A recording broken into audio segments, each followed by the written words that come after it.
بهار آمد. بهاری پرسخاوت زندگانی و طبیعت را روح و روانی نو عطا می نماید. بابای دهقان و اطراف نگریسته امید می بندد به فیض و برکت دسترخوان، رزق و روزی فرزندان.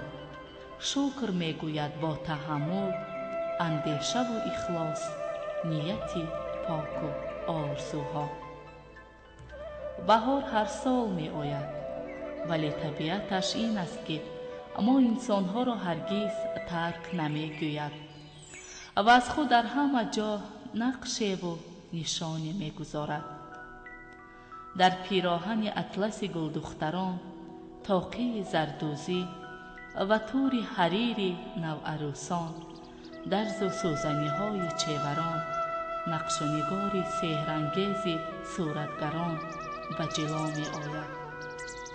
ای آدمان، بهار فرا آمده است.